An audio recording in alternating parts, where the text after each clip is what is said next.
Hi everybody, this is Bill from howtovanish.com. Having a curbside mailbox can be a real problem for people who are privacy conscious. There's a lot of information and a lot of personal information that goes in and out of that curbside mailbox, and it's just sitting there on the side of the road, probably unprotected, not locked, and a lot of people can get access to it. I've actually heard a lot of stories, and I know some people who have had problems with people stealing the mail out of their mailbox and either committing check fraud or committing identity theft. And it's really easy for those people to do it, especially when you're trying to pay a bill with a check and you stick that red flag up.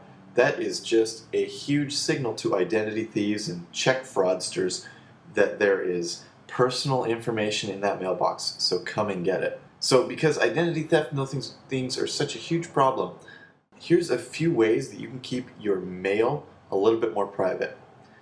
So first of all, don't send mail from your house. Don't put up that little red flag. There is so much personal information in that mailbox.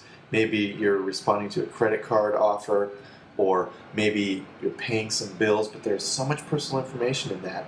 Someone who gets a hold of it can really do a lot of damage to your credit or to your identity. So either send your mail from the post office itself, take it into the post office or or the grocery store or something, or you can pay your bills online or set up online bill pay or something like that, but don't put it in that curbside mailbox. You might even dump it into a big apartment complex that has its mail under lock and key. One of the other things you can do is to prevent receiving mail at your home address in your curbside mailbox. That can be a problem too. You get credit card offers, or just having your name and your address associated with the same place can be a big problem if you're really privacy conscious. So there's a lot of places you can go for consumer protection that will allow you to opt out of credit card offers and things like that. So those are a good place to go.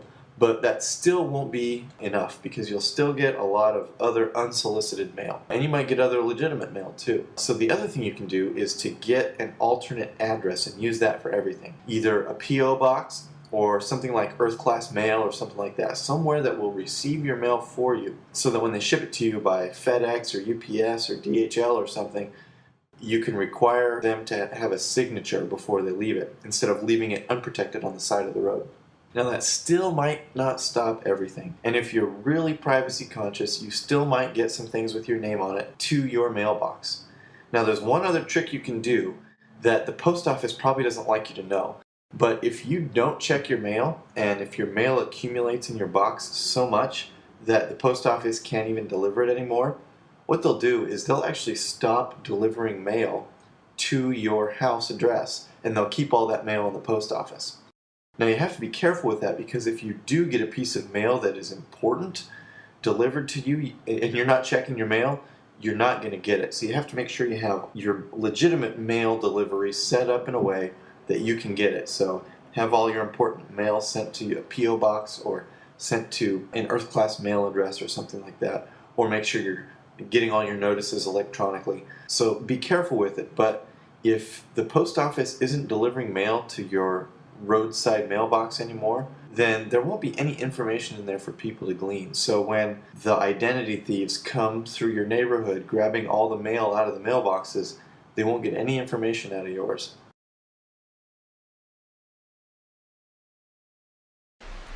This is Bill from howtovanish.com. Use your powers for good.